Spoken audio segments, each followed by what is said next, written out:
welcome to the seminar.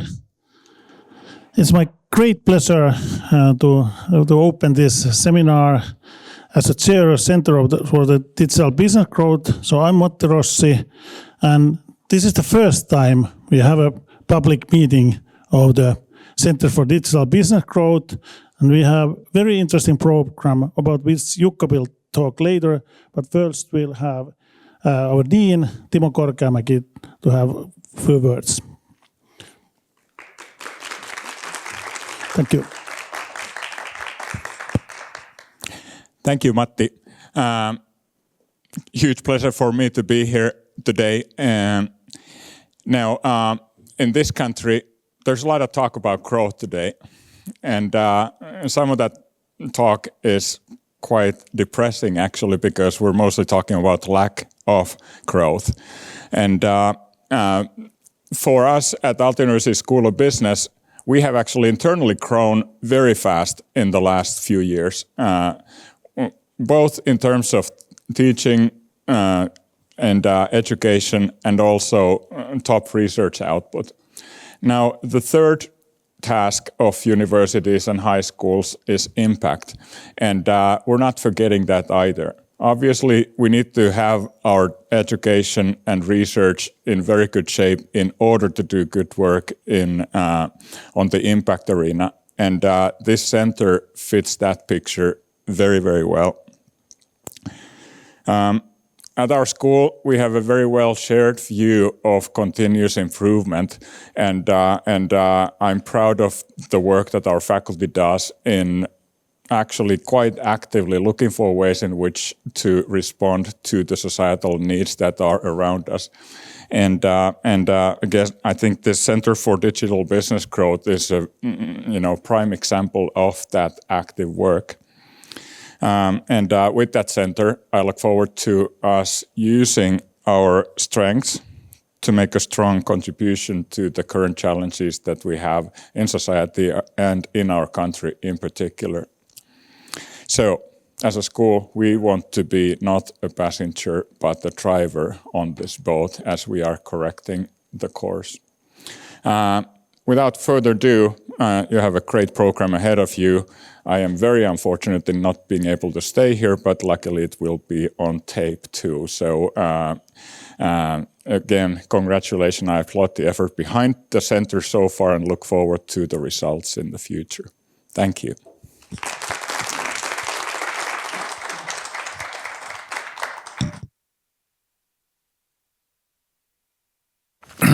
Thank you, Timo, for the opening words, and very well welcome to the first seminar of our new center that is in the process to be established. So this is a seminar to kick off the center and create the first feedback what we are doing, and building up basically the basis for the center to develop it further.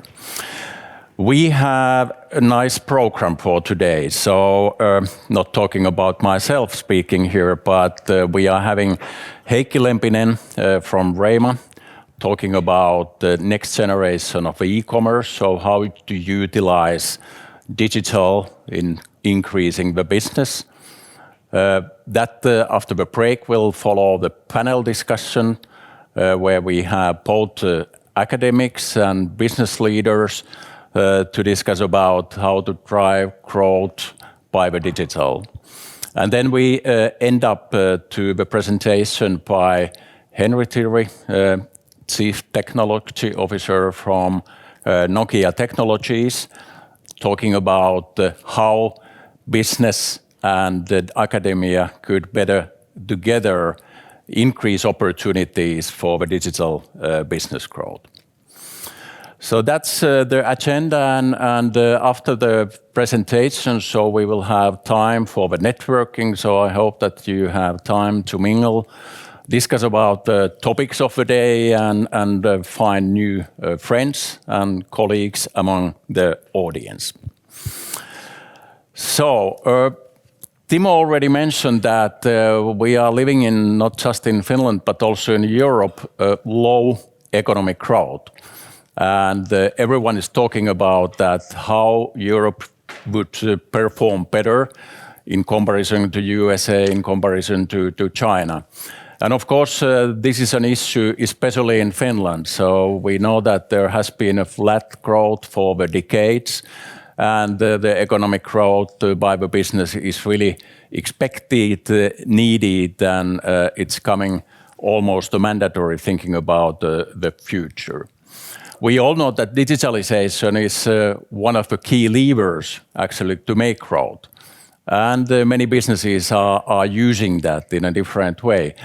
There is a heavy investments in artificial intelligence and using data for creating better business, creating new services to the customers. And this is not only happening in the companies that are digital native, this is happening also in the traditional manufacturing companies, product companies who have very tangible products. So the digitalization is coming to all the areas. And of course, thinking about the industrial structure in Finland, so this is one of the areas where we believe that also the traditional companies are able to create growth by better using digital when understanding that what are the opportunities and what are the possibilities to use it. And also when they are able to get over all the obstacles and knowledge gaps, what there is to use digital in their business growth. We think that there is an unharnessed potential in a cooperation between the academia and the business leaders. In Finland and in Aalto University, we have great researchers. We have very competent staff in the faculties who are doing on a daily basis research in interesting areas.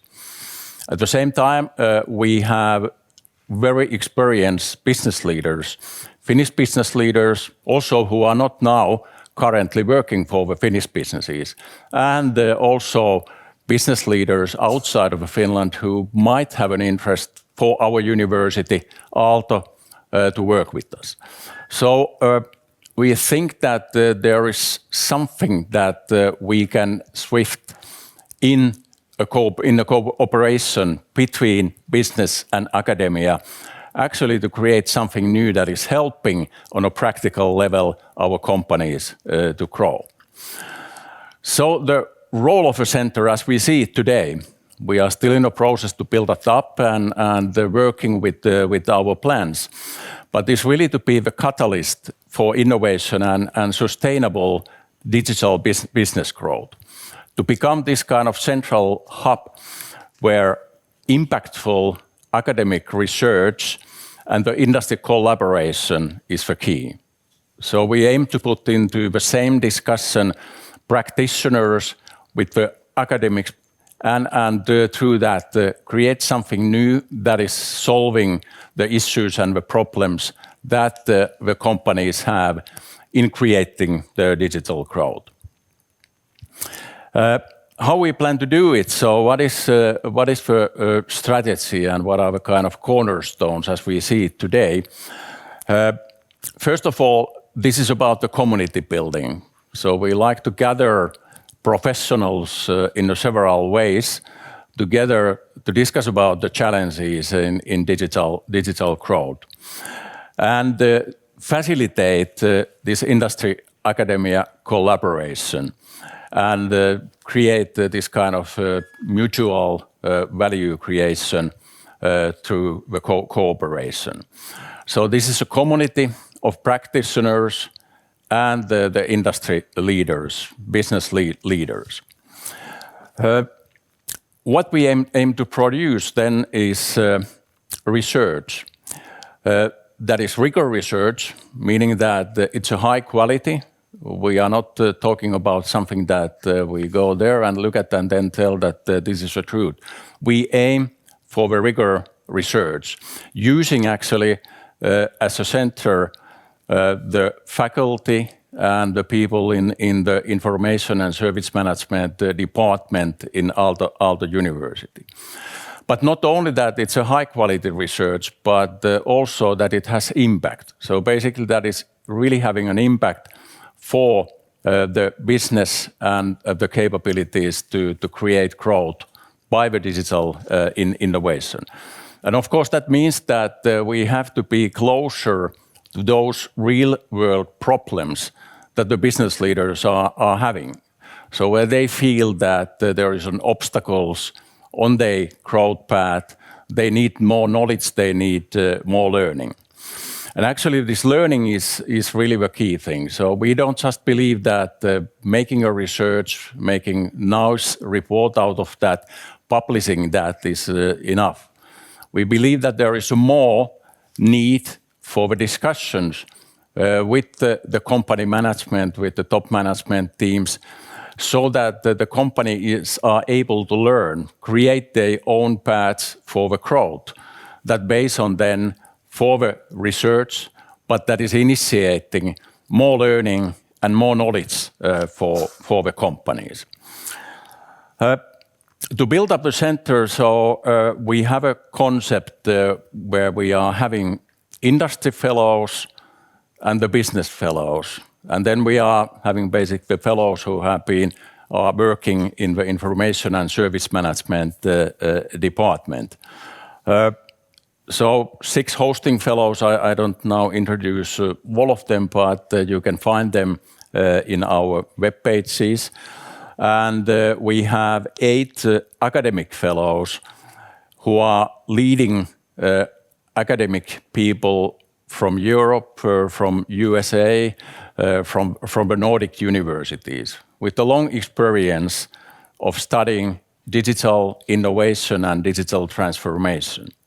And then we have 10 founding business fellows from the leading global companies. And as I said, so some of the companies, they are outside of Finland. There can be Finnish executives who are working with these companies.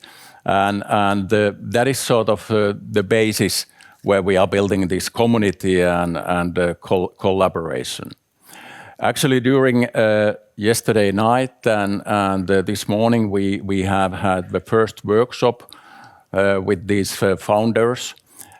Almost all of them were present in the morning in the workshop, basically to discuss further the research themes that are relevant for the business and discussing what would be the activities and offerings that this center would and should provide to the companies, and also that how this community is helping the center to make research, publish research of relevant topics to the business.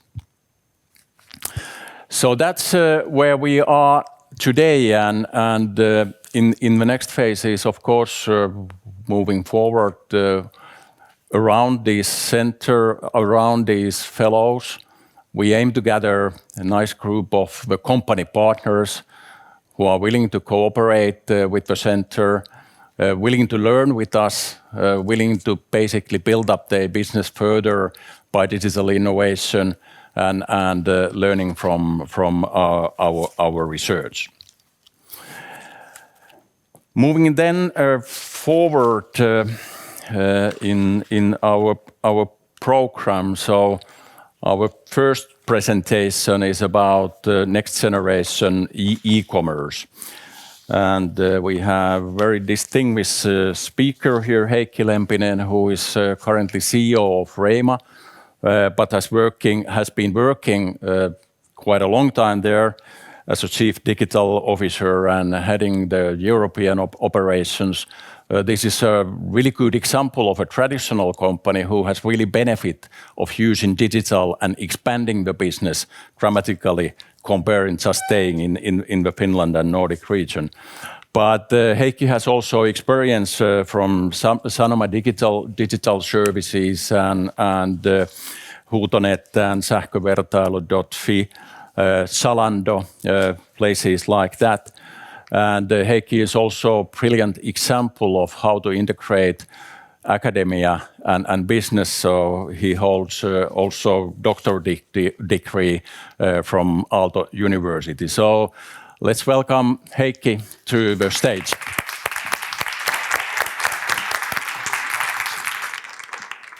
All right, testing. Does it work? Yeah. You hear me in the back as well? Very good. Thank you for the introduction. I think I'm almost blushing here. It was a good one. I think I'm extremely happy to be, let's say, back home here at Aalto. I'm an alumni of this school, of the ISM master's program and then the PhD program after that. And really, I think it's a good time to come back and talk about growth and talk about digital growth specifically in this case, and come together sort of around this topic that is super kind of difficult to do and important for Finland and for many other countries as well right now. So I'll tell you the story of Reima and what happened now over the past years when it comes to digital transformation, how we approached it. I've been part of that journey for 8 years now, so much of that sort of story I've been kind of co-writing, let's say so, and then talk a little bit about also like how we see the future then shaping up. It's a kind of a big topic, next generation of e-commerce. I don't have the answers yet. I don't know what the next generation is, but we have some sort of a glimpse of it. We know that something is changing again. We went through a big transformation over the past 10 years, digitalizing the company, and now recently started to kind of notice that actually now there's a new era, new transformation is sort of already here. And if we don't now work fast, then we're going to miss that train. So with that introduction, let me try to go to my presentation. Talking about next generation, I think at least, you know, it goes to Reima and the product. We're building the product for the next generation, so at least that one is very fitting. So I wanted to talk about like digital growth, how to drive that, and particularly in the era of omnichannel retail, as we see it, as my favorite topic, and then, you know, what the AI era will bring. So here we go.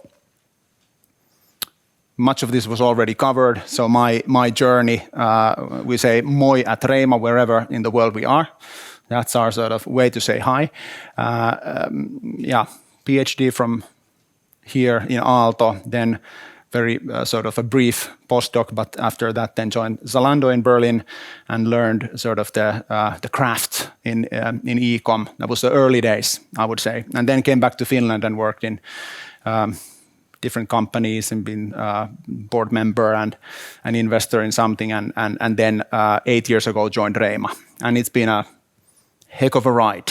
So 2 years ago, then that ride sort of took the next phase where I then took on the role of CEO. So first, a little bit about Reima.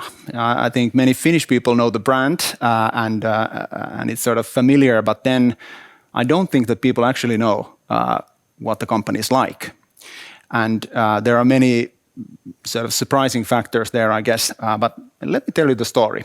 So that guy in the picture shows the attitude that I think we hold dear as a company, that, you know, rock and roll.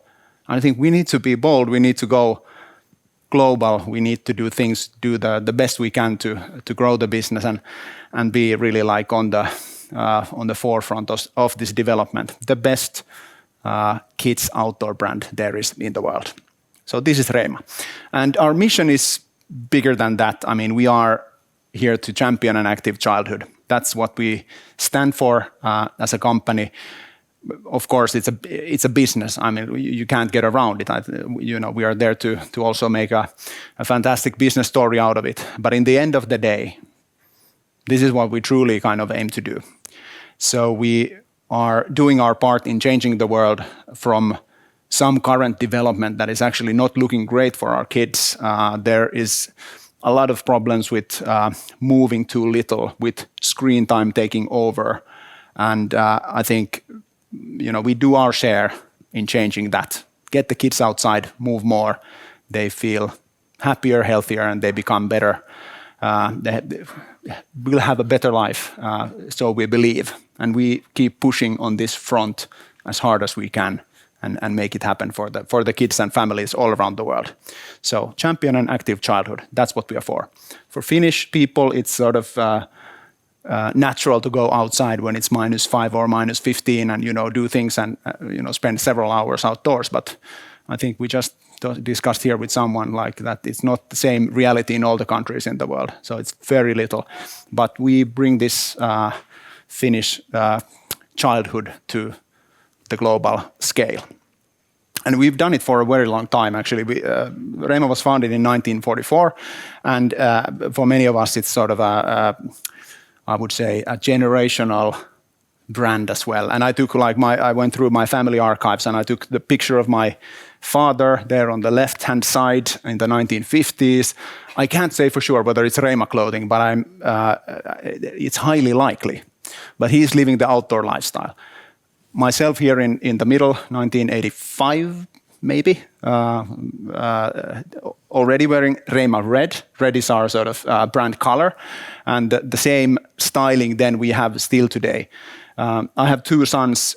This guy is not one of them, but I took this picture from a previous catalog because it's exactly the same. I mean, and it's not intentional. It's not based on my childhood looks, but it's really like something that works still today, even if we are some decades already kind of further from my childhood. But like, if it works, you don't change it. That's basically the message here. And we go back generations here in Finland. But we are a global brand nowadays. I think many people think that, Reima is probably like very Finnish focused and some export and so on, but no, that's not true. 80% of our business is outside of Finland, now mostly growing in North America, being our biggest market right now. Many countries in Europe. We just discussed Poland here, that like one key market, for example, in Eastern Europe, and several countries in Asia. So we are a global brand, headquartered in Finland, sourcing in Asia. And there's one not kind of highlighted country, a big one there above, which is Russia. We exited the Russian market finally in 2023 after the Ukraine war started. It was a big blow for the company. It was by far our biggest market. And after that, I think digitalization is actually what saved us. It's not only that, we did a little bit better, but that it really saved us. That we would have been killed if it was not for the digitalization and the growth that we were able to do behind in the current markets we are in. So, market position, as said, we are there in the sweet spot between the big outdoor market that is booming and then kids wear market, and we do that niche the best in the world. And we believe that by owning that niche, we can make it big. So, what's the vision? We have promised ourselves at Reima to all of us, like colleagues, that by 2028, I don't know how to then sort of really measure this, but in 3 years' time, we are the undisputed champion, the kids specialist outdoor brand, #1 globally. And thanks. Like, okay, I don't believe it. So, but it's we'll be back in 3 years in this room, and let's see if it happens. Good. But that's and I want to put it out there because you have to have targets and you have to have ambition. Like if you have we want to be the 7th best kids outdoor brand in the world. Like what the hell? I mean, you aim for #1 and then let's see how far we can get. And some things are driving the growth behind. We are now about, if we talk US dollars, just above $100 million US dollar company, and now particularly over the past years, we've grown a lot with footwear. In spring, summer, footwear is actually in many countries more than 50% of our business. So we are a footwear brand, not a clothing brand. North American markets, as already mentioned, and then the own digital sales and digital channel generally. That's been the one that saved us, as already said. And still, like in all of that, when we service tens of markets, multiple channels, we have different business models depending on the country, like then it becomes actually a very much an omni-channel environment where the brand is here kind of in the middle from our point of view. Of course, we're in in the middle of the world, but then there are so many different ways to meet our brand, to purchase Reima products and to kind of interact with us, that then it becomes complicated. And the way how you sort of manage that complexity, I think, becomes the key sort of success factor, particularly when most of this is happening online and everyone, like there's no borders, everyone can access anything. So this is what like the whole thing looks like for us. This is like sort of a revenue distribution between I would say the main channels. So traditional wholesale, so we sell through brick and mortar. In Finland, it would be like, I don't know, a Stockmann department store or REI in the US. Then digital wholesale, which would be the Zalando. So we sell to Zalando and then they sell it to the consumer. And then our own digital channel, which is the spearhead, Reima.com, and the same in the US, alongside with some third-party marketplaces where we sell. So that takes actually currently the biggest chunk of it, almost 40% of the business, and then we have some own retail stores as well in Finland and China. But I think, you know, in the end of the day, it boils down to like, how do you manage this complexity? Depending on the market, it might look very different. For example, in the Ukraine, we have a great business there, but we don't want to operate it kind of directly ourselves. We have a distributor in the Ukraine who are doing great. They're part of the Reima family, but they know the specificities of the market, and that's sort of how we roll. Then again, Finland is very different. We are kind of in all the channels and everywhere, and also in sort of, I would say, everyday price points. Whereas then in the US market, for example, we are very premium brand. So this is where the magic happens when you kind of manage to sort of run this in an efficient manner.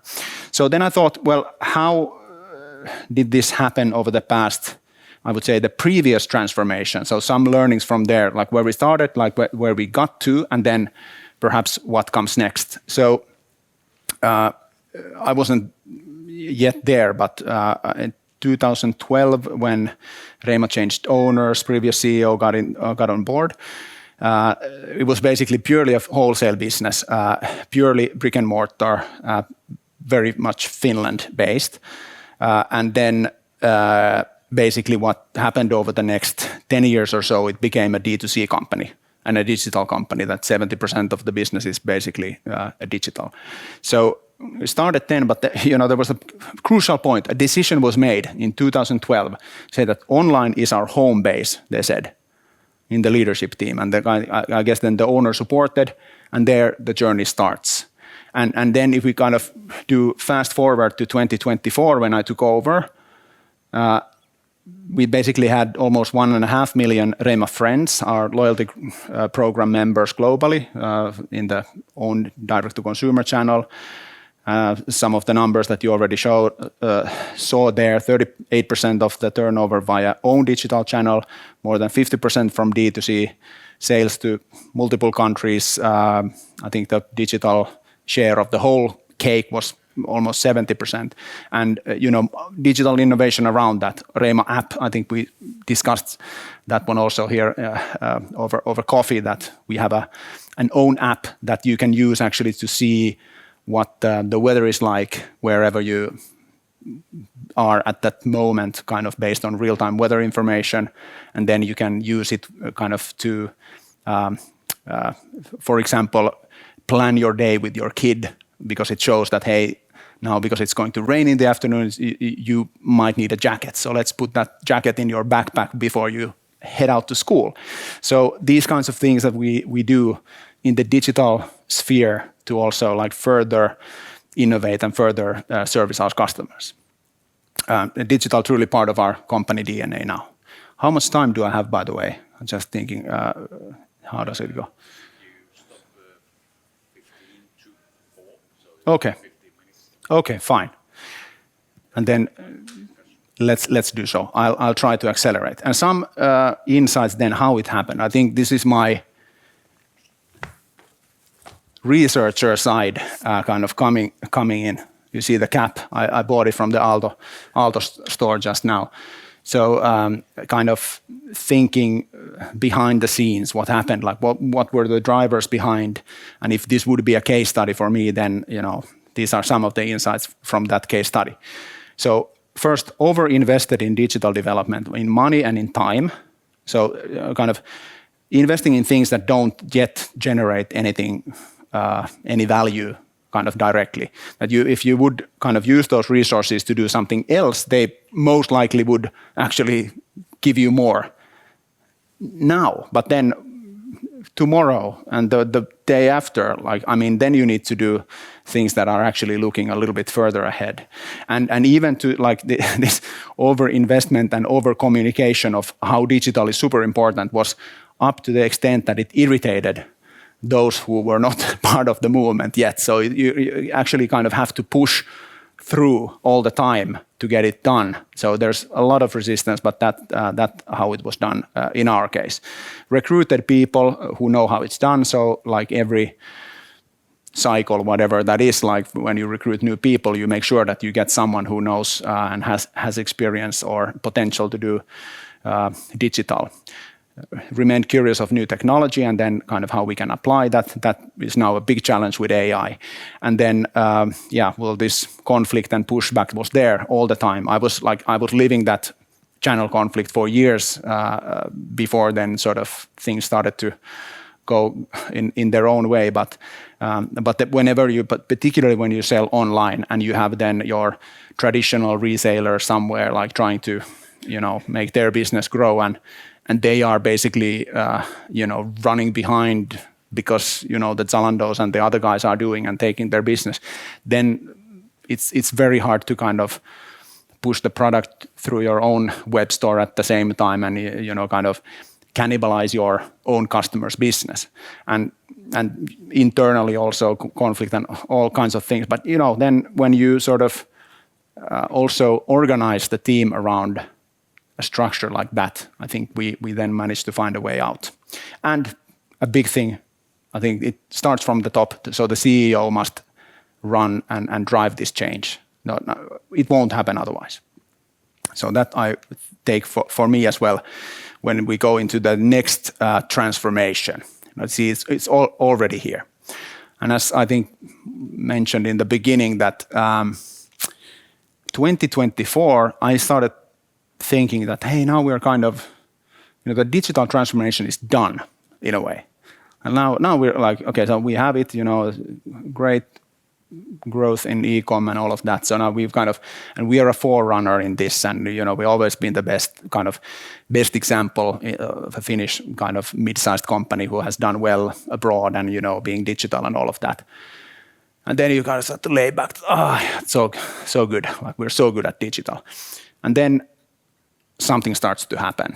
And we see it particularly like in how consumers start to behave when they search for product. I think I don't know the numbers, but I guess it's kind of skyrocketing how people use the AI tools to shop these days. If you're not optimized for that, then you will lose the traffic immediately and someone else will grab it. Then all kinds of things, what we can do better as a company and like how both the back end and the front end will then look like in the future. And then somehow started seeing that, hey, well, the traction that we had when it comes to digital growth started to sort of slow down.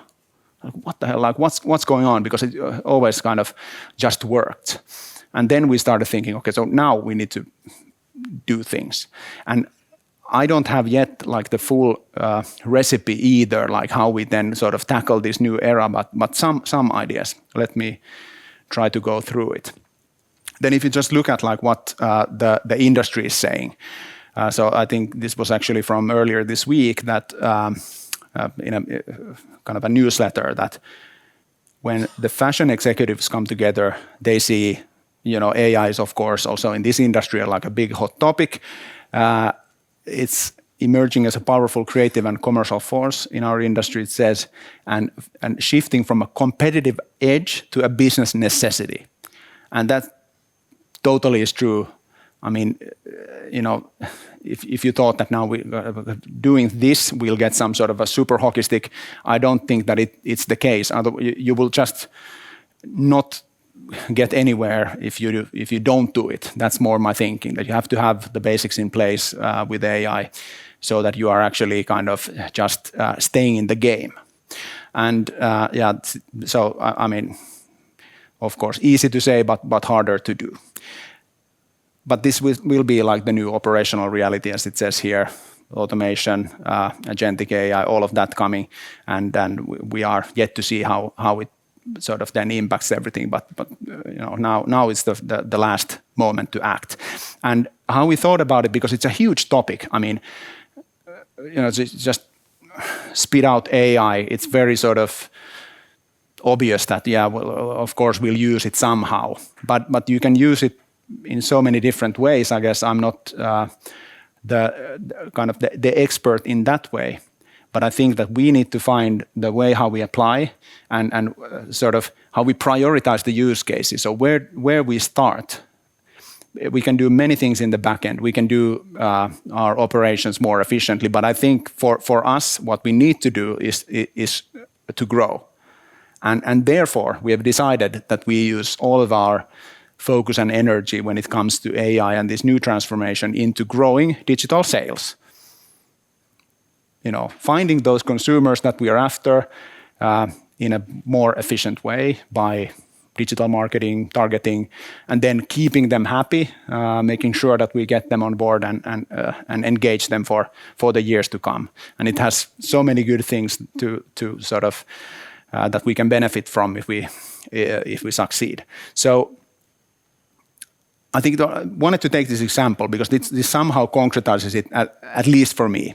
So over the 8 years, I actually, like, one of the first things and the projects that I took on when I joined Reima was that, hey, there's like, Reima is a perfect example of a business that you can easily model and predict the consumer behavior, and then sort of, kind of do all the coding around it and make the treatments and make sure that the customers come back and so on. Because kids will always grow, seasons will always change, so there's a need for Reima gear. It's an easy thought to have because that it shows it. The kids in different ages, we have the assortment for them. We know what works best for the kids in different ages, and we can make it happen. We can help the parents to find the right gear at the right time, and we have done well with some of this for sure. And we have some tools we can use for getting these Reima friends engaged, but like doing it in a kind of I would say in a big way. I've noticed over these years that it's not very easy actually at all. So trying to do this sort of a modeling, putting the guys that were on the slide into some sort of a data model in a global scale, using all the platforms and sort of then leveraging that, it's very hard when you do it, let's say, manually, rules-based. But now with AI, I believe, I don't yet have full proof, but that's a game changer. You're kind of moving away from the rules-based. You might have some of that in there, but there's so many different ways to use data that's available, and so much more horsepower to process that. So I think there we can make it happen. And now, some of the first thoughts and first initiatives. So basically, we go through the different seasons, different activities, different aged kids, and different consumer moments as well. And we then try to sort of, start to build the algorithm. Weather-driven recommendations, I think we can do that now with AI, like super focused, real-time, very sort of hyper-localized. The different consumer moments that we don't miss them. For different activities, recommend different sort of product combinations because we have the full wardrobe for that specific purpose and sort of need, and then predict the demand for when the kids grow, because there's a lot of things available for that: previous purchase history, growth charts, all of it. It can be sort of put into the model We have not been able to do it before, but now I think we can. And then definitely, find the right consumer when we are specifically targeting a niche. We want to be the best in the world in that niche, which is premium outdoor wear for kids. So in order to find those guys who are willing to pay the price when it's on a big global scale, I think this is our tool to get to those guys. So there's a high-level roadmap of the things that we are doing now. That was one of the trying to get you to sort of understand one of our use cases. But now we are then going through the roadmap of actions, of technology, of applications, of things that we can do in order to get there. And finally, I think we spoke on the way here that we have always 5 points, and the last one is about organization. So this one is actually the same. So we need to also make sure that our organization is sort of up to the task. We move from seasonal thinking to really cycles, daily, weekly, super fast learning, execution, and then sort of developing further. So it will take a lot, but I'm pretty sure we can do it if we are bold enough. If we try, if we make sure that we don't sort of drop the ball when we get to first challenges, we push forward, and by that I think we can be that 2028 the kids specialist outdoor brand and build it in a digital scalable way, and finally very sort of consumer focused. We're all about friends, and now I have a room full of new friends here. So thank you very much. I'll leave it to the next one. Thanks. Thank you, Heikki. And I think we have now time for the questions. So please, from the audience.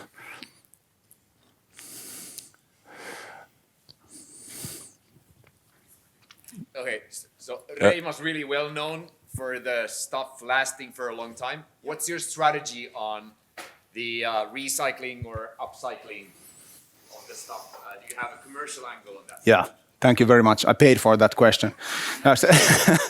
So it's a very good point. I think it's in the core of our brand to be, as you said, we maybe not everlasting product, but such that it's such high quality and lasting, durable that it will go for all the siblings, and then you can pass it on to your neighbors or sell it, whatever. And of course we see that there's sort of consumer shifting towards buying more secondhand, particularly young parents. And we thought about it so that you can either be part of the problem or part of the solution.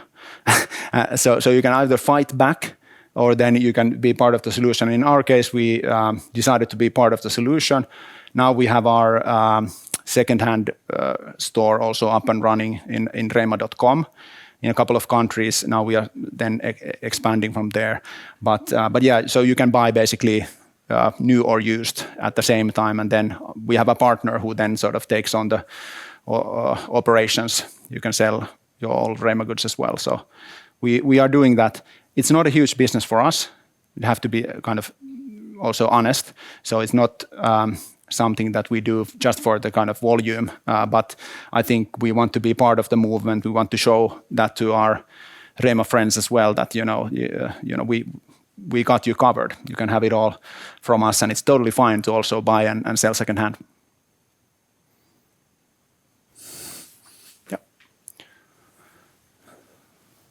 Oh, okay. Thank you. Excellent talk. Thanks. When I looked at the map, do you not have anything in Australia or in New Zealand, and why is that? That's a very good point as well.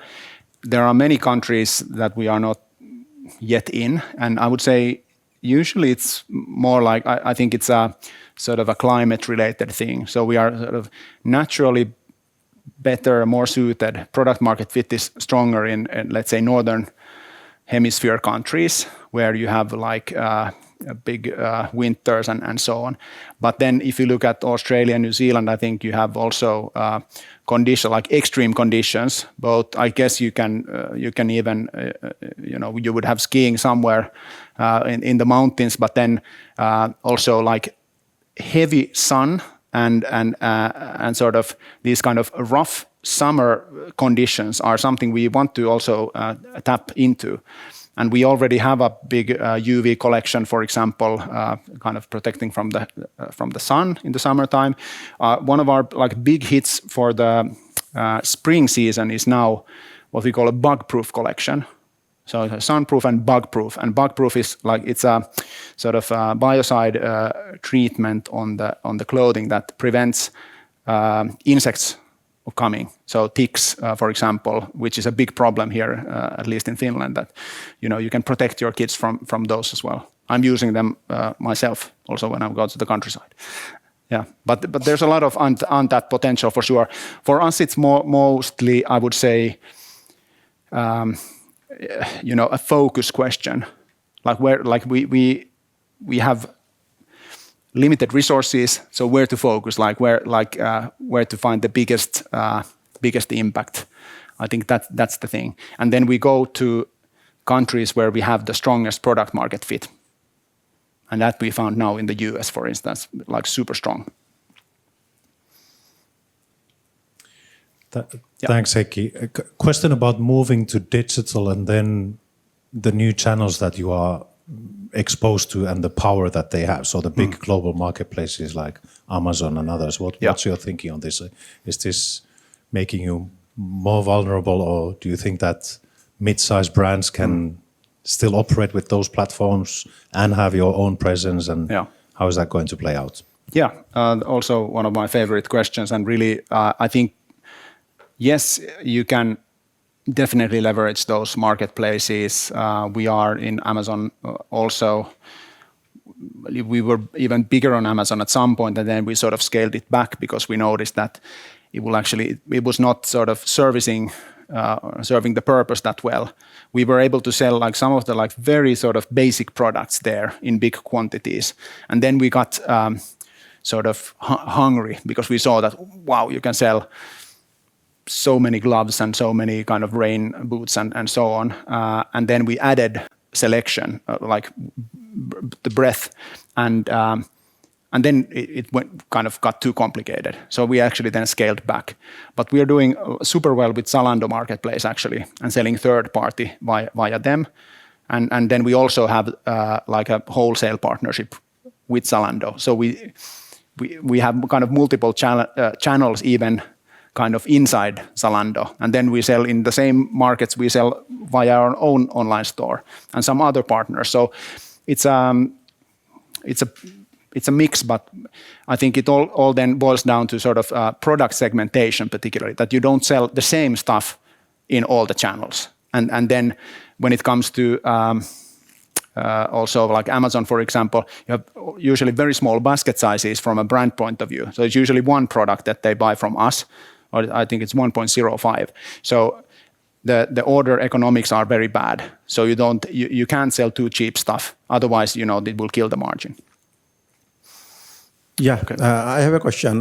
Basically, you are moving towards next level of digitalization or digital transformation, and of course, AI is one of the important thing. So how will you handle, because different governments are coming, different data security laws, and so how will you handle in your supply chain? Yeah, that's a big topic, definitely. And I mean, we talked about digital product passport, I think, on the way here. There is now kind of the regulation is getting much harder and tighter when it comes to sort of the supply chain transparency and like the way you have to be able to track kind of all the way down the supply chain.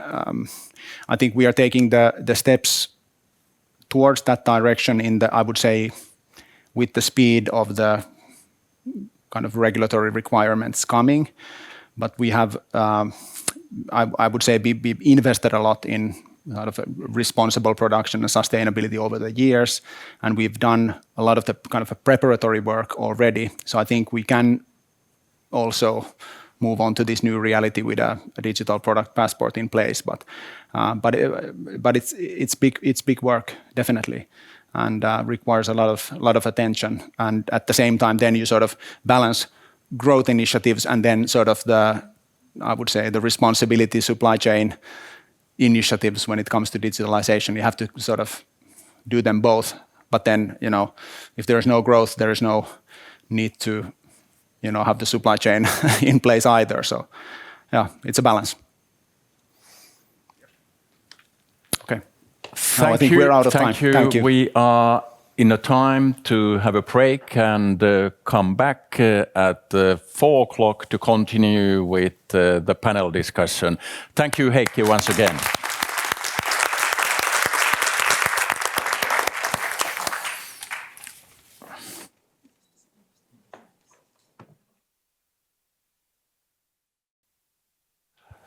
So the next part of the program is our panel discussion, how to thrive and grow with digitalization. As a host, we have here Professor Eeva Vilkkumaa, who is specialized in mathematical modeling and supporting complicated decision making in the companies and also in the public sector. Eeva is also honored as a societal influencer of a year in Aalto Business School and awarded as a teacher of a year, many other awards as well. And she will be guiding the panel further. So the floor is yours, Eeva. Thank you very much, Jukka. And thank for coming also on my behalf. And I am so glad to introduce our great distinguished panelists for today. So first we have Carmen there, and she is the CEO of BNP Paribas 3-Step IT, which is a leading European provider of circular technology management.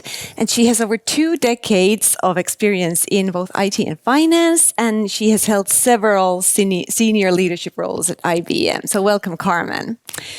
Then we have,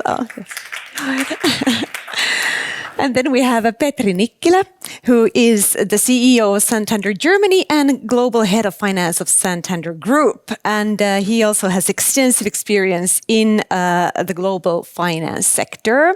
And he's been responsible for large-scale retail as well as digital transformations across different countries in Europe. So welcome, Petri.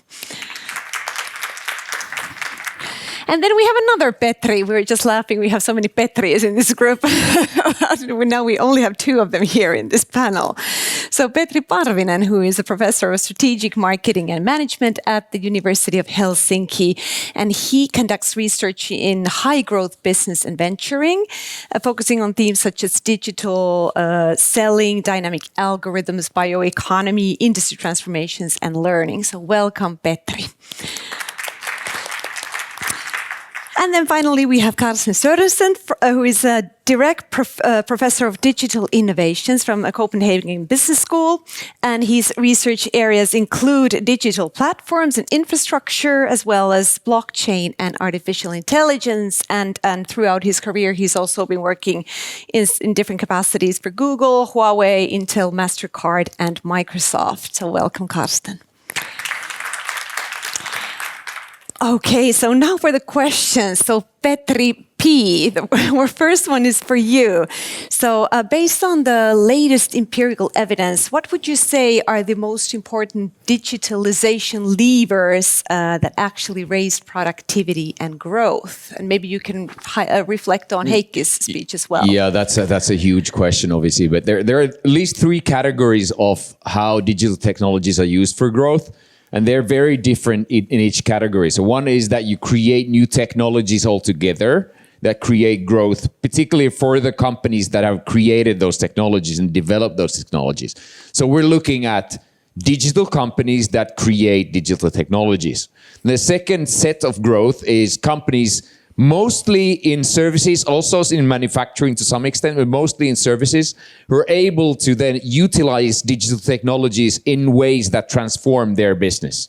And I'm, for example, a board member at a driving school that has been a forerunner and now European leader in running a driving school. And that's a very big technology stack, and it does do technology sales itself as well. It sells to its competitors, but the majority of the growth has been in its ability to overtake the markets with its digital competencies using digital technologies. And then a third, an underestimated category, is one where you can actually scale your digital capabilities and technologies to very large sums of money. And that means that you're in large companies, you're in the manufacturing industry, and you're in this scene where you have to do massive digitalization rollouts and still keep everything together. And these are very different from what you need and what you're supposed to do. And I think these are not pulled apart enough to be able to manage them from this perspective. So yes, if you'd be interested in any category, but I wanted to sort of just highlight these three categories for the sake of the discussion.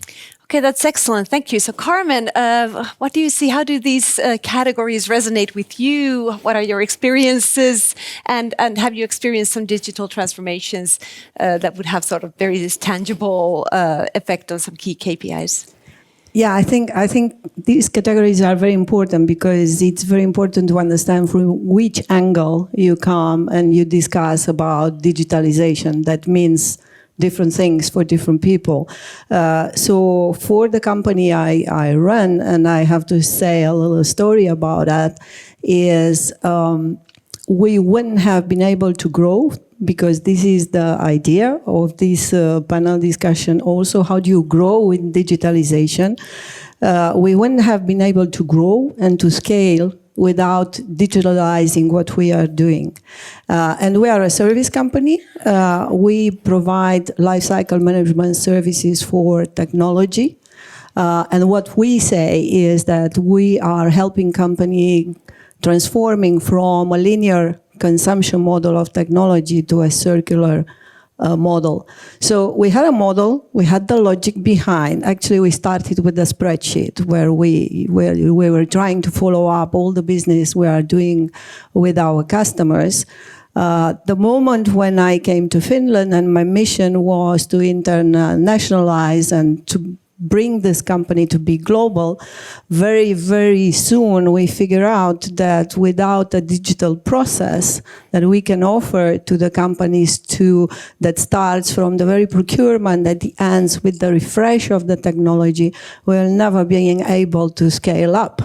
So I think in our situation was using technologies and products that exist already around a concept, which is a circular concept, which, by the way, it's a very, very actual concept where I think Finland as a country can show the way to many other countries in Europe, because there is already a reputation about sustainability and circularity.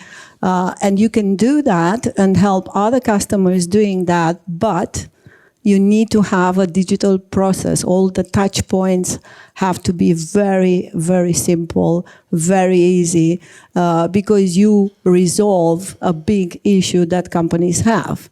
And by the way, just to finish, we speak about digitalization and about AI, and we're all aware about the needs and the investments that will be in AI and in data centers.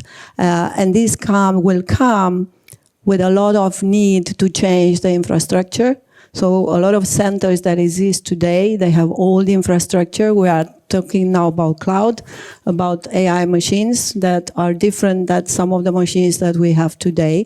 So there will be huge needs to be covered.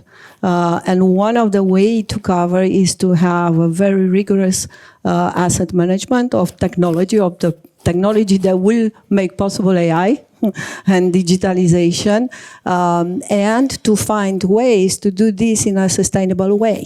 And circular economy is definitely a model that can be measurable, can bring clear KPIs in terms of finance, operation, information security, and sustainability. So this is a way in which we use digitalization to grow. We are today in Europe. We were only in the Nordics mainly. We are in 7 countries in Europe in only 5 years.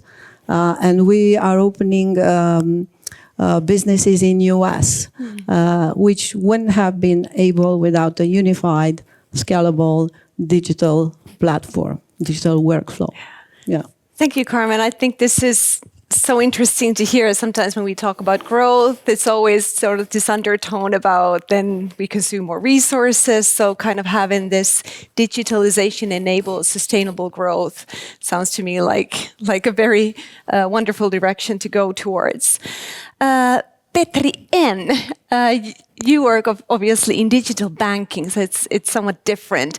So from your perspective, and maybe kind of looking a little bit ahead, so like 3 to 5 years in the future, what do you see are the trends that most reshape the business model of digital banking, and what are you doing to prepare for the future? Right. So this is an interesting question for banking and financial services, which is kind of my industry. So as an industry, we've been early adopters of technology and digital, but we've used very little of that for growth. Mostly that's been used to cut down costs, make the processes simpler and faster, and arguably some of that has been for better customer experience. So, nothing bad with that. But when you think of Europe as a market, I'm actually optimistic that finally in next 3 to 5 years, we might actually see some growth. Because, as of today, we haven't seen any growth in that market thanks to digitalization. And you probably thinking that, well, I don't agree, because how about Revolut? They've been growing a lot, and, Klarna and others, and that's right. But, banking market is very, very big. So it's 1.5 to 2 trillion, euros in Europe. Absolute majority of the value and profitability of that market is still in the capital distribution, i.e. lending. And when you think of Revolut, for example, who've been doing fantastic. I mean, they've been very, very good building the experience. The turnover of revenue they have is about 3 to 4 billion in Europe. So they are only in the transactional layer of, daily banking. Probably most of us in the room. How many of you have a Revolut account? No? Confess. It's not a crime. It's okay. So many of us. So how many of us have less than 500 euros on that account? Right. How many of us have a lending product from Revolut? Nobody. Okay. So yes, they have 50 million clients, but they haven't really tapped into the core of banking, which is purely local business. So, even if we have international names like Santander or ING or whomever, they purely operate a local business. And this will change, which I think is a great opportunity for Finnish companies, Nordic companies, because we are more digitally savvy. Not necessarily the banks, because they don't have the risk appetite for that, but for the broader ecosystem of building credit models and so on. And I think there are three reasons for that, if you're not convinced. So one is the global customers. So Heikki was talking about some of the marketplaces like Zalando and Amazon. When they come to Europe, they don't understand that they need to build 27 connections to credit systems for their marketplace in Europe. So they have come to us as an example and say that, well, look, can you build a platform that we can operate a real regulated lending business in all of these markets? So they are demanding us to do that. And it's starting to happen. We've took 2 years to build a platform. That first customer was Amazon. The second customer was Apple, because they just don't want to have this European fragmentation. And now the European retailers are following, MediaMarkt and others. So that's the first reason. The customers demand that. The second one is regulators. So the regulators have been not promoting, although European regulation says the opposite, we should be common market. the actual practice of the regulators has been the opposite. So they've been retaining to the policies that every country needs to have a different identification system, or every country needs to have a different way of showing that you have a lending capacity, whatever. Now they're giving up because of the global dynamics. They understand that if we continue to keep Europe weak and fragmented, this is not going to end well. And there's very big movements. They're allowing that to happen now more than before. And then thirdly, technology itself was not easy to adapt internationally 10 years ago. Now it is actually becoming much more easy. It's more modular. And so I think this is a big mark. 1.5 trillion euros is out there. And I think it's a big opportunity for the Finnish companies. This is interesting. So you're kind of laying out these trends, the technology, regulator, customers' needs. So there are kind of disruptions going on in that respect. There are also other disruptions. We heard about AI. We know about geopolitical crisis that we have. So depending on who you are, you might perceive these disruptions as threats. But as you said, they might also offer opportunities. So Carsten, to you, what could be the role of digitalization and artificial intelligence in seizing these opportunities? Well, if we look at it from sort of the really larger scale, then you can say the last 20, 30 years has been very good for those who are able to command capital and equity rather than their own labor. And this is a massive problem. So the children these days, they will really struggle to buy property without the help from the bank of mom and dad. So it is turning into a winner-takes-all market for those who started early.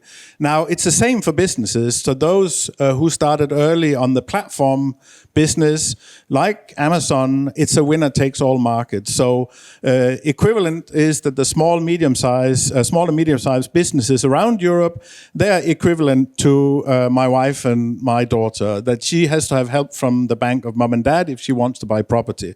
So if we look at slightly ahead, how do we solve the problem that there's increasing where Jeff Bezos and his friends, they have used early on that the public property of the open internet with a lot of people who are skilled in using mobile phones to access that internet.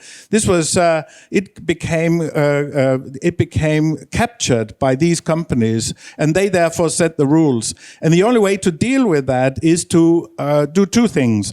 One is for all companies, small and large, to find out that they will be warmer if they hug each other and stay together. And that means gang up against the big boys. And the second is to invent new infrastructures that then becomes more amenable for this kind of development. Because right now, the open internet is being captured already, and it's winner-takes-all markets. And if you want to, as we saw with Reima before, invest all your efforts in selling on Amazon, then the big mafia boss, Jeff Bezos, he will keep squeezing you until there's nothing left in your profit margin. So the way to get a proper profit margin is to create new digital cooperatives based on infrastructures that is amenable for highly distributed value exchange. And this is all future speak. It doesn't exist yet, but we'll come back in a few years. It will be there, because the only other alternative is to accept that you are playing on rules that are made by somebody else. And in terms of self-sovereignty and the EU, we simply have to meet that challenge, because apart from Spotify and SAP and maybe a couple of other companies, there really aren't any of these large platforms within the European Union. So I think this is an unavoidable challenge we have to meet. And if we look at it in terms of AI, I'm so old that I have seen many summers and winters, and this will also turn into an AI winter. We already now see it in the US, where citizens have found out that the more AI they sign up for, the higher their electricity cost. So the problem you have high electricity costs just to become unemployed. So I think we have to find ways of leveraging this technology that gives growth, but also distribute that growth. So the good news is that the Nordic countries invented the infrastructure that now is in your pocket. markets. So NMT became GSM, became 5G mobile telephony.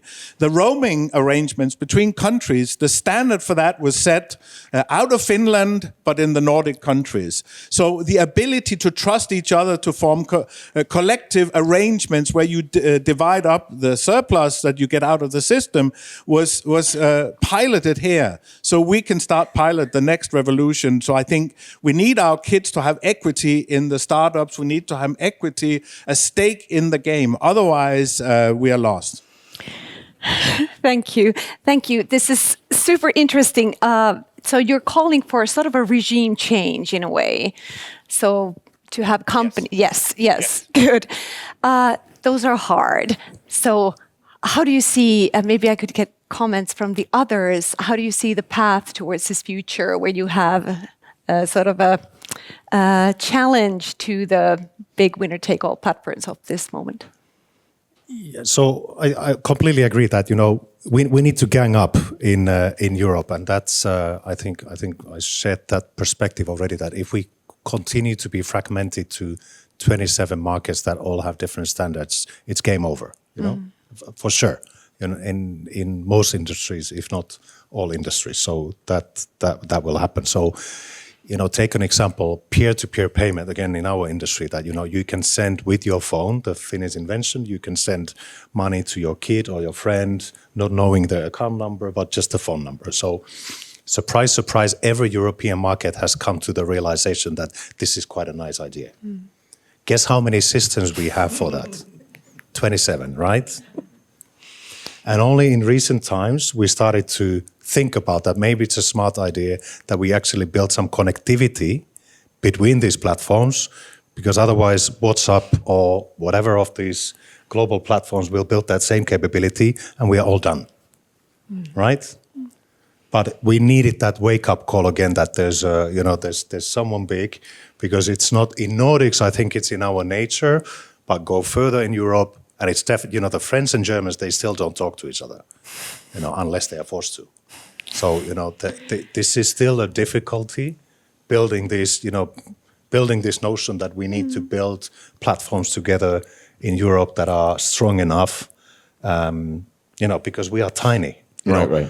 All of European banks are smaller in terms of market cap than either Visa or MasterCard. You know, alone they are bigger than all of the banks combined. Petri. So it's really important to get the timing right and to be fast enough. And this is an academia industry collaboration venue center here. So we've been discussing timing and time and urge a lot. So we all need to come up with ways how we can collaborate and be fast. I was really impressed by Reima's direct-to-consumer initiatives and them launching this kit. 9 years ago, I did research on, will your wholesalers and retailers punish you if you go direct-to-consumer? And I had the research result. They will a little bit, but you will survive. And, you know, a lot of companies, that message didn't go through to, you know, many journals, or nor did it go through to a lot of companies. We had that research result, but I'm proud to see here somebody who just had that intuition. I don't know if you had any research evidence on it, and you went for it. And yes, they punished you a little bit, but you succeeded in recreating it. So we need to be able to do this kind of research that in time informs you. And now this peer-to-peer mobile phone to another thing, that ship already sailed. The US have companies in place for that already. We should have done this 3 years ago. So the timeliness is super important. And also in this kind, we easily go in this large-scale research stuff into very complicated things. You really gotta sharpen your spear and have a very clear value proposition and idea, no matter if it's research or development with the companies. And it might be complicated to get that thing done, but the idea behind it can't be very complicated. So Carmen, could you maybe share, like, your company has this financing arm, and you're making money out of, like, yes, you're recycling your IT equipment, but tell me very shortly the financing business that's been super digitally driven at 3-Step IT, because we had this discussion earlier. So, by the way, I just want to make a comment of everything that was said. That, and I know there is, you know, I worked for IBM 20 years. I know what a big monster can be, and I know I learned being humble, leaving IBM and come to run a company in Finland that nobody knew about. And my first reflection on the discussions here, the good, and I look always at the positive. The positive of AI, of digitalization, is that size is not so important, I think, in those days. Yeah. So you can influence, even though you're not a hyperscaler, even though you are not an IBM, even though you're not a big thing. And I can prove of that. And but you're right in what you're saying. You need to have the concept and what you want to create. Then the digitalization technology, in my mind, is very simple. If you have end in your mind, and if you see well where the whole world, the industry is gonna go. We did the digital platform in 2 years, but we had the concept and we believed in concept. Nobody else has the full digital concept that starts with the financing piece, where we take risk on the residual value, then management all the assets during the primary life, refreshing, taking back the equipment, refurbishing and reselling it, right? But nobody has a digital flow, a digital platform that cover all these steps, and also the partnerships. And there is another word that I want to mention, and that is why I believe, because I lived 8 years in Finland and I fell in love with Finland. And I think there is a tremendous opportunity because Finland already has a very good reputation in terms of sustainability, in terms of climate care, but also in terms of digitalization. Come on, you gave the world Nokia. Nokia was bigger than Apple at one point in time. So there is a clear proof that size not always matters. But with the technology today, you can influence tremendously. And I tell you what, we speak about the banks. Guess what? The banks are struggling with the profitability. Why do you think they wanted to make a joint venture with a company, small company in the Nordics that has this platform that brings new services to their clients? Because there is an opportunity to keep the clients more, because they offer new valued services to them, and they improve profitability by doing that. Why do you think we made partnership with Apple, with HP? Because they are interested in life cycle management. They are interested, if you look at their websites, they all preach circular economy. None of them is doing it themselves. They are doing with company like us behind. So I think, and again, we were no name until only 5-6 years ago, you know. So I think I am very, very excited in the opportunities, in the mindset, in being bold, like Heikki was saying, and really believing in the concept that you have, and also valuing the potential of partnerships that you can have.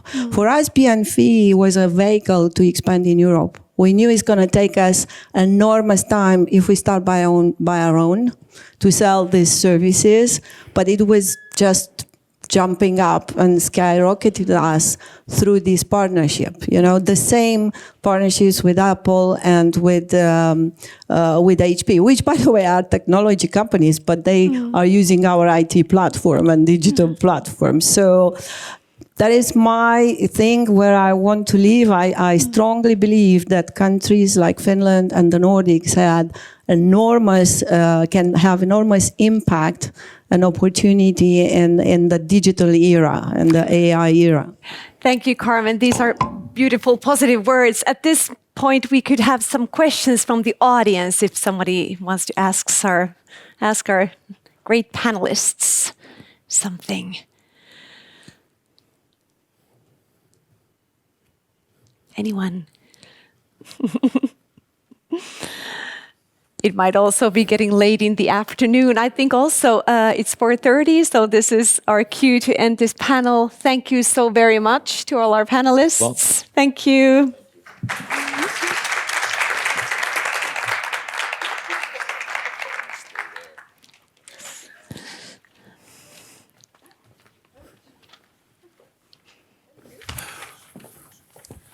Kiitos, mun pitää lähteä.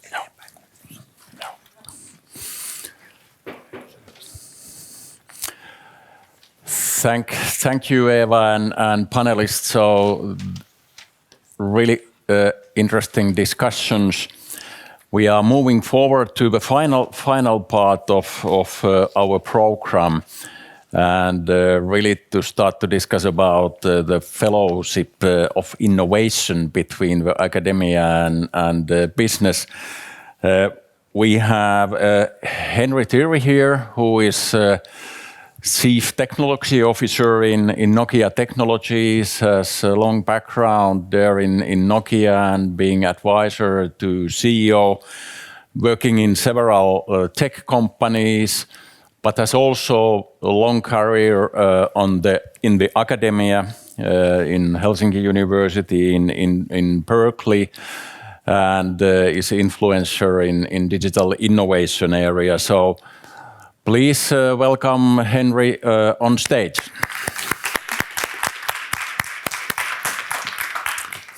Excellent, thank you. Now I need to figure out. Okay, good.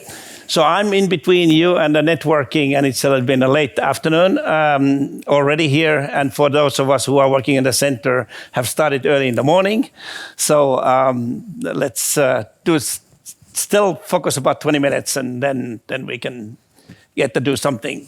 I also got the topic, by the way, originally, which the title is mine, but the original concept and the idea of the topic was that how do you improve industry and academia collaboration? A really minor topic, considering my experience that this is one of the most difficult aspects, of course, both from the industry side and both from the academia side. And from my perspective, like I today I guess mentioned, sometimes I say I'm a ghostwriter.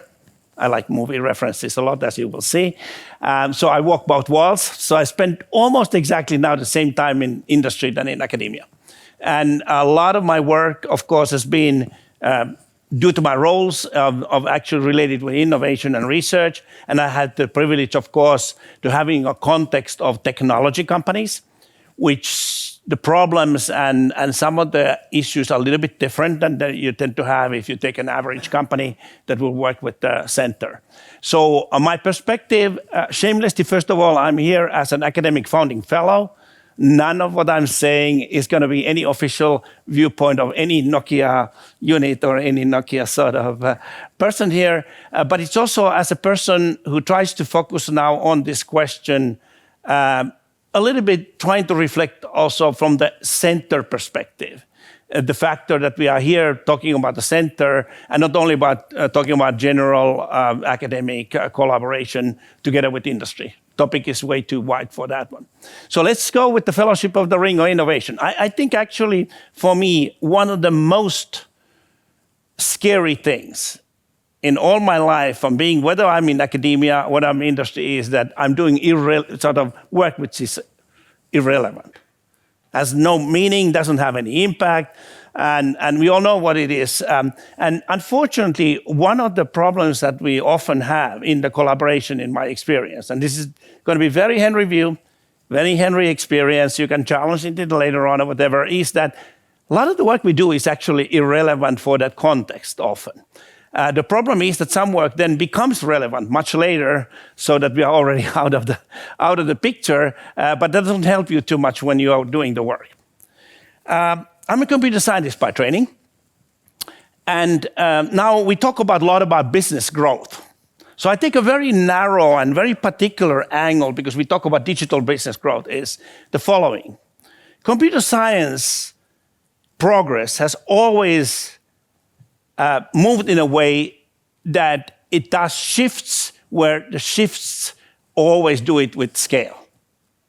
So when we started with computing, we scaled the ability to manual computations. You know, all sort of calculations we did. We turned analysis, simulation, and optimization into products. And the growth winners were those who were thinking with numbers. And we got the era of also computing machines. That's where the name even comes from. Then came the network shift era in computer science evolution, and we scaled the distribution and access to very many different things, not only to these numbers, but also to different type of services. And we have a two-way sort of scaling of and access and computation. And the winners were those who built the platform and marketplaces. Wireless, of course, was then only in my world an extension of the actual original networking work that was done. Now we live in an era of the next era of AI, which in my opinion and my view scales cognition and action. So we can scale coding, we can scale design, we can scale even physical work by the end of the day with robotics in embodied AI. And now you can argue, but my prediction is that the growth winners will here be those who industrialize these learning loops, these new mechanisms to write things and write code, and then hold and create data sets. Because this new generation of programming is all about basically defining your computation by the data that you have. That's the basis of the machine learning AI. This is something we touched this morning in the seminar, and I'm coming back to this, which is the mismatch of the time scale of academic research and then the need of a company. And my view is that in computer science, I think I've always argued that it takes about 20 years plus a good and really significant result to end up to being in actually deployable, scalable way in the system. There would be many examples, but I'm using some because today was mentioned blockchain. So blockchain consensus protocols were actually invented in 1982 by Leslie Lamport, one of the greatest computer scientists to have a privilege of knowing and working on the so-called Byzantine generals problem, basically just predicting that in the future we have such an unreliable malicious agents that we need to figure out how do we do consensus because we don't trust each other. His motivation actually was very different, and I remember this paper was very much criticized for the very abstract way how the algorithm was presented with this, Byzantine general problem, and why don't you write the protocol and whatever. But it was very cleverly written, and by the end of the day, if you then look at the blockchain, and when 2008, when Bitcoin blockchain became sort of a little bit more familiar to people, we see this cycle. So for business, basically, the future in this type of innovation and utilizing innovation and research and others, you have the operational reality, which is now, what's breaking today. Within 2 to 3 years, typically, and by the way, remember, I'm from a technology company industry, so this is sort of a cycle that typically is in technology company. You have product shifts, feature improvement, new categories, new costs, various different things that are happening, but it's this incremental type of a change on this one. For 5+ years, you're already starting having a lot of strategic constraints. Some of them might come outside of things like regulation, some kind of standards, but also from the talent, the shift on the competitiveness of the workforce that you have. And 10+ years typically is where the platforms tend to reset. So you start having really new computing models or new criteria for what is good, whether it's sustainability, whether it's energy, and you will have new programming paradigms. Actually, new programming paradigms are a little bit slower, but 10+ years, then you can argue that where it goes. So the question, and that when the people ask me, my PhD students and people that I've been mentoring, and asking about the topic, I say, choose the research questions that map to the company's future scaling. Or at least be clear which scaling you're addressing. Because I see a lot of mismatch on then the people saying I'm solving today's problem, but actually having a high ambition of doing something which is like 10 years ahead, or people who are basically then doing 10-year ahead work and very fundamental work in this different time scale, but then trying to sell it to people who are in the 2 to 3 year. And there's not working. And that's one of the basic problems that then tend to have. Now, the time scales, one has to remember, there are 2 different time scales, though. So I don't mean that there's nothing in between. If you aim at the very long-term research or doing it, that you don't demonstrate where you're going. Actually, I very much believe in the industry adoption of the things that you have an option, you choose your option, you check the research, clear kill criteria. Sometimes you stop the whole thing. Unfortunately, sometimes people carry too long, but something which is not useful. So this does not mean that I go to a room, sit there for 10 years, come out with the result and say, hopefully you guys will need it because the future was what I predicted. But this time scale back to the future is super important because if this is not handled properly, the industry collaboration doesn't work very well. So one of the interesting questions that I think always you have a lesson is that when you choose something, your research areas or whatever you're going to do, actually you tend to have a higher probability to be relevant if you look at something which is further in the future than to trying to fill a gap of the mature one. Because what happens when you try to fill a gap of the mature field is that the industry actually bypasses you faster when you get out. And I'm thinking about that a PhD you're super fast, you take it less than 4 years, but if it's 4 to 5 years, then the question is that where you are. And this has nothing to do with the talent and this talent development and your ability to go work on somewhere. I'm just saying that when you're solving and doing an innovation, what you try to sell to the company, it's going to be difficult. So if you ask me some domains now that I like as a computer scientist, then it would be a computer science students, and I totally understand our center that we talk today is multidisciplinary, has different things. I would look at verticals of space. I would look at the sustainable energy networks. I would look at actually other computation models because we are moving currently even the phase. Everybody has heard a lot about quantum. I actually believe much more in being interesting in the same time scale to be biocomputing because it's also low energy computing. And it could be working on this one. But these topics are just, by the way, if you're interested in doing PhD and you want to do a good PhD, don't do it in LLM. LLM is, first of all, AI engineering, and it's so past. So you should go much further, looking at least minimum embodied AI, A-Live, or some kind of other AI approaches that you would do. LLM is in the engineering phase, and the transformers were originally developed in 1992 by Jürgen Schmidhuber, not Google 2015, by the way, which is sort of a misunderstanding. I know only one good way how the knowledge transfers to the company. And unfortunately, it is talent embedded in the work. So for me, the talent transfer is number one. Interns, thesis workers work like often with the companies. Researchers do some visiting, but by the end of the day, hiring the people and bringing in knowledge. 90% of the time, nobody in the company is going to ever read the research papers that you write or put in somewhere and do it. It actually comes through the people who have read the papers or have been involved with the papers and working on this.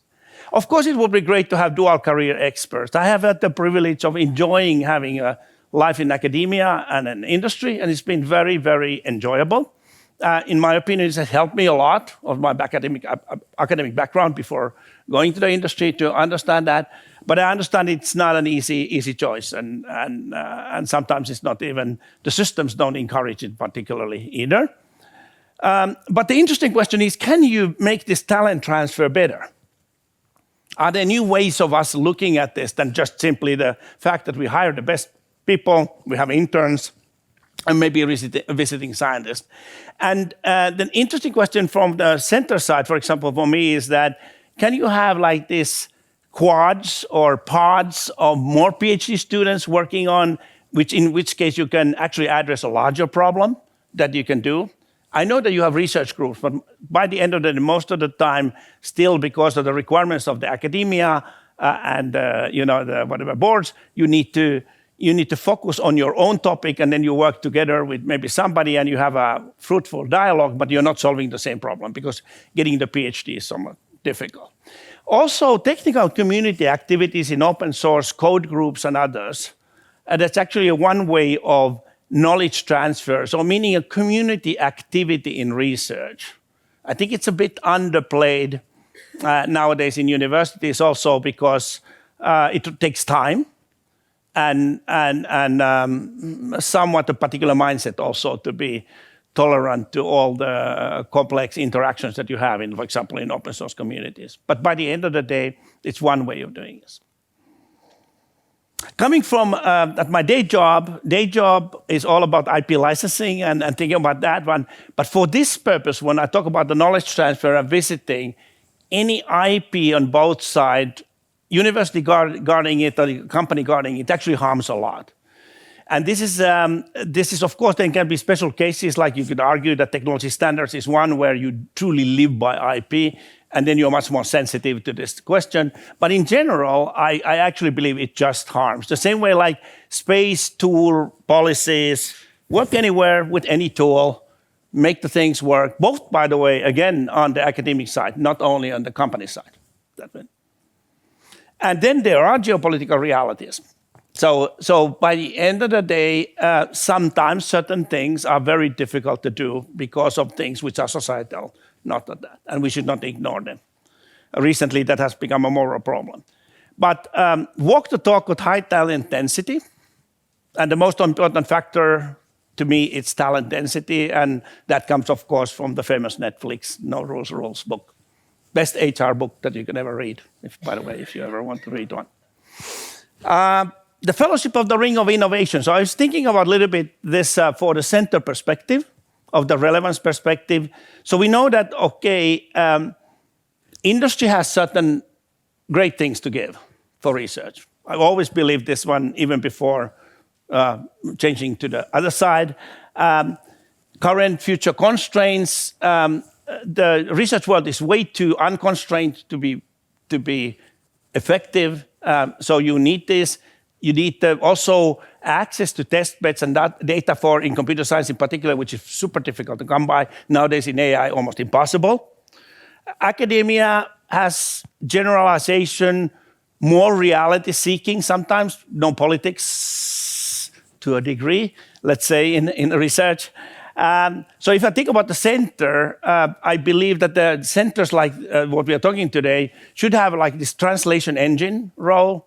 Trust broker, we talked today a lot about the brand and trust. If we say something, it's sort of more believable than just doing an AI, open ChatGPT, check it out. Web. And for fellows like me, I believe that the translator role is very important. Problem identification is important, and vision to impact the discipline. I absolutely believe that if you don't learn how to build learning across the boundary builds irrelevance to both sides. That do. So the final thing about related very concretely of things about the Moneyball, Lighthouse problem. So it's not easy to come up with really good predictions of the scenarios for technology for a longer period of time unless they become overly general. Because the timing is all about that. So I believe that some kind of mechanism of lighthouse and checking and doing hypotheses and moving and working on this in a systematic way would beat this project soup approach, which is we do a zillion different projects. They are very separate. We work on this one with this partner and move on. Everybody can bring their own sort of contribution to the table. And then I also believe it's competition a lot. So I think we are overemphasizing of the competitiveness of the industry in many cases in technology. Now, one could always rely on a very standard, no pun intended, example of telecommunication standards, where you basically have competitors working together on innovations that are basically ending up something which everybody will use and then we utilize in the product. But there are many other less sort of like straightforward cases. And I do believe that if you work in these pre-competitive fundamentals, where are either related with benchmarking or prototypes, the reference architectures or safety protocols or whatever, those are useful and they allowed a community to be built or multiple different players are working. Today in the morning, we heard about the case of two industry partners where the other one had to go always out of the room when the other one was talking about. That should never happen if you really look at that neutrality is an asset, as long as it doesn't harm the relevance. So as long as it doesn't become, if you stand for everybody, you don't stand for nothing. So in the center ending, one thing which I've seen in my long life of all these different exercises is let's not do a Groundhog Day. So my wish is really that we would learn from the experiences which we have all here, all that we are working on this one, try to find the best practices. We really, like we said, the talent transfer, for example, is a good best practice. We know it works. Innovate and experiment, but avoid the same old, same old. Whatever it is the product, whatever is the way we collaborate, try, even if we fail, fine. That's okay, but let's try to do something different. Because there are so many centers, there are so many different things. They have a lifestyle of becoming initially like the very shiny objects that everybody likes, and then 2 to 3 years they sort of start fading away. And at some point in time, in the worst case, they become a burden to the originators. That's all for that I said today. Thank you, Henry, and time for the questions to Henry related to this marvelous description of a cooperation between industry and business. So I guess we have one there and one here. Thank you, Henry, for your presentation and the idea that you shared with us. So I was curious that this is the concept that we talked about. Is it going to happen or it should happen? Oh, okay. The ask for me was to try to say that how would I believe that I would improve, like on this. And it's more like sharing my experiences or things that I believe that sometimes I've seen some of these cases to be utilized, not all of them or not all the approaches. Some of them probably are not good ideas by the end of the day for some other reason, what we will learn on that one. But partially, yes, I would love some of these to happen or migrate to the new center. Yes, but it's definitely not the blueprint of the center. Yeah, so very, very interesting. So my question is more, you can imagine a large number of possibilities for the future. So what will work and what won't work, we don't know. But we have the paradox that we are making up the world as we go along. And I think, in my view, a large proportion of the making up the world as we go along, it happens in industry. So they are the labs that apply whatever techniques that might be around. They might invent some, they might draw on what is done before. But I think the practical problem is if our horizon is 20 years and there's an infinite number of possibilities, there's all the infinite number of monkeys writing Shakespeare's works in the LLMs day in and day out. The problem is we have an options problem. So where should you put your energy? And that's why, in a sense, we have the paradox that we ought to look 10 years or 20 years ahead, but we are confounded to only look as far ahead as we can build the railway right in front of us. So how do we manage this paradox? Yep, a good one. Personally, I've always believed or tried to follow this in heading like research lab is to basically to do, first of all, venturing. So part of this, remember I said killing. So I actually truly have learned, this is different from academic life that I had. I've learned to kill things, which don't say, sometimes the wrong things, by the way, that they, by the end of the day, the very persistent people have shown me wrong. But killing them, but you're correct. Remember I said also that you need to, in time scale, you need to check things all the time. So it's almost like you're walking a path, you have a hypothesis, you test your hypothesis on a regular basis.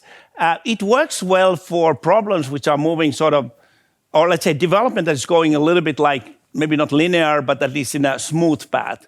It works not so well for the things where you have disruptive things. And the disruptive things are almost by nature, I would argue, impossible to predict. I don't claim they are black swans, but I claim that they're bad enough that we won't be able to. But there are paths which you can go and check whether things would work. And also you are correct that sometimes there's technologies that industry should have adopted, but they never did. And logically, rationally, you could prove that they should have. Like Betamax. Yeah, well, there's different competitive reasons. This is a very, let's say, technology strategy-oriented view, not the business reality view of some of the other systems that we have. I have a question, actually. You have presented a very good suggestion that how industry and academia can collaborate and what are the good suggestions. But when we go we want to push the boundary and we want to develop a better model or we want to improve the quality of the technology, data sharing comes a big problem there because industry and academia, if they want to collaborate and they want to enhance the technical capability and strategy, so they have to go for data sharing and where their hesitation comes. So what do you suggest about this? Oh, I think of all even my academic life, that was my main one of the headaches that I've always had. Even in the early days of machine learning, working in an industry project, getting the data sharing and working on that one. One of the problems is that some of the part of the data sharing is not understood in this competition framework. People believe that they can utilize much better the data when they own it and they do it, and they actually don't. So both sides, remember I said something about drop IP, I said something about that. Sometimes the right solution would be actually to share that for the reason that the end result without sharing it that nobody's going to use that data or at least utilize it well. But the practical reality, both sides, by the way, at the university side and the academic side, to the industry side, is that there's always somebody who believes that this is important or goes almost to the worst case situation where you could basically utilize it. But that is a problem. And also, by the way, it is a problem in domains, depending on a domain, much worse. If it's sensitive, like medical data or something else, it becomes actually almost regulatory impossible or complex. I have no great solution for that, but beyond the factor that somebody has enough of wisdom to allow and do the cooperation. There are ways of mitigating it a little bit technically by anonymizing the data and using basically sufficient statistics only about the data to build the models, which you actually could do. And there's also a way of building the data based on the existing data, a synthetic data, which you would not be able to trace back anymore to the original data and utilize those. But they're all just patches on the problem, which I do not have a solution. Not technically. Technically, there is a solution. But how would I say? Politically, they wouldn't. Thank you, Henry.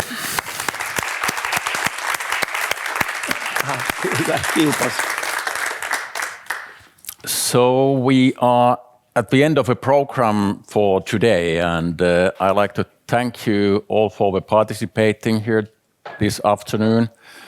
I hope that you have something to bring home. Also those who are watching the streaming. So I hope that you find this interesting starting of the center.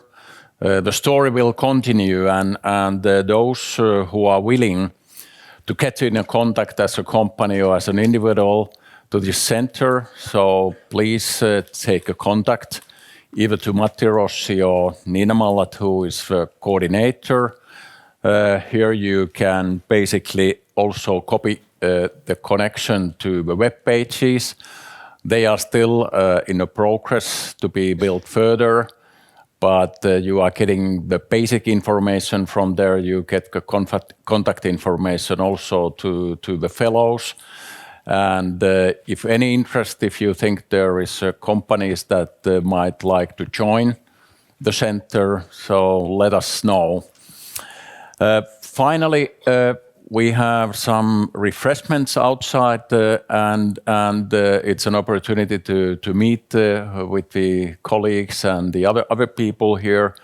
And then those fellows who are still here present, so we aim to take a group photo, so please don't disappear until that has been done. Thank you so much. Have a nice evening.